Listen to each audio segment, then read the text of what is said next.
안녕하세요, 자스민입니다. 2022년 새해가 밝았습니다. 새해를 맞이하여 많은 사람들이 본인만의 새해 목표와 계획을 세우게 되는데 여러분들의 2022년 새해 결심은 무엇인가요? 잡코리아와 알바몬에서 성인 남녀 801명을 대상으로 조사한 2022년에 꼭 이루고 싶은 새해 계획 1위는 58.5%가 응답한 다이어트, 몸짱 대기였습니다.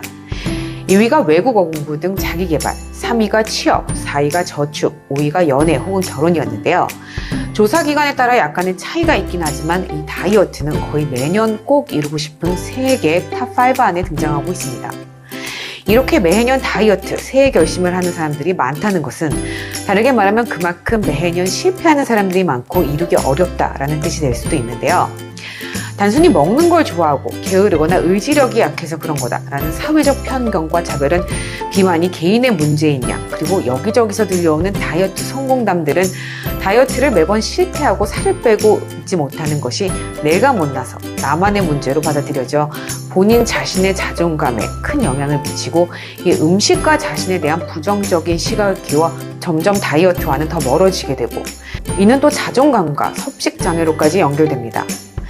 하지만 이 살을 빼고 싶은 마음, 그렇지만 해도 정말 안 되는 거는 나 혼자만 느끼는 것, 나만의 문제는 아닐 텐데요. 살 뺀 것들이랑은 놀지도 말라는 얘기가 있습니다. 그만큼 살 빼는 사람이 독하다는 얘기죠.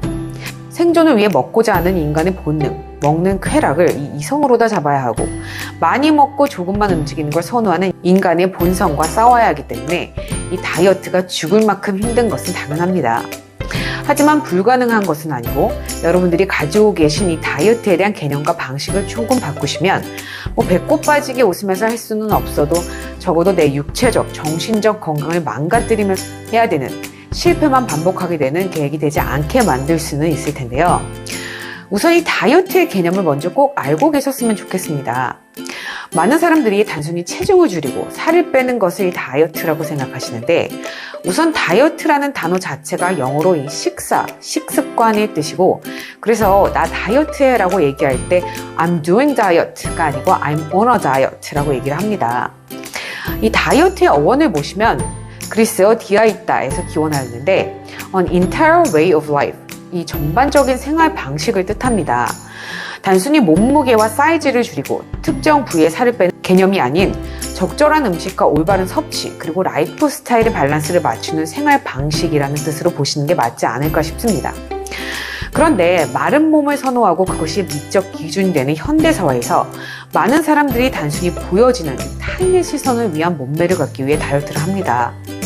하지만 넘쳐나는 이 음식들, 가공식품들, 그에 반해 활동량은 거의 없는 현대인들에게 건강을 위한 다이어트는 이제 선택이 아닌 필수 사항이 되었는데요.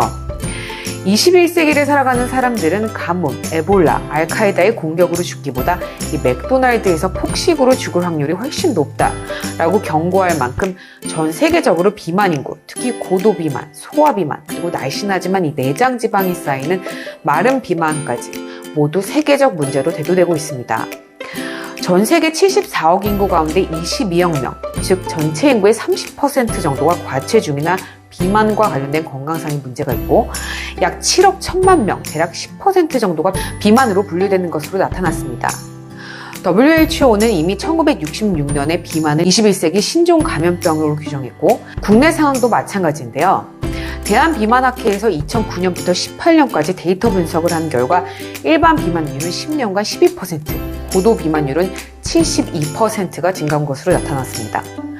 거기에 이 핑계대기 딱 좋은 코로나가 겹치면서 19-20년도의 비만 인구 상태는 더 심각해졌는데요. 코로나 유행 전 20년 1월과 21년 10월을 비교한 조사에서 약 42%가 평균적으로 3.5kg가 증가했다고 밝혔고 소아비만의 경우 코로나19 이전 23.9%에서 이후 31.4%까지 증가했습니다. 제 주변에서도 코로나 때문에 살쪘다고 얘기하시는 분들 정말 많은데요. 나만 찌는 것도 아니고 다 같이 찌는 거고 내가 신경 안 써서가 아니고 코로나 때문에 살찌는 거라는 약간의 위안감이 많은 사람들의 심적인 부담이나 죄책감을 무뎌지게 했을 거라고 생각을 합니다. 하지만 장기화되는 코로나 상황에서 언제까지 코로나 핑계로 넘기셔서는 안 되겠죠. 그리고 제가 장담하건대 한 해가 지나면 지날수록 찌는 것은 쉬우나 빼는 것은 결코 쉽지 않습니다, 여러분.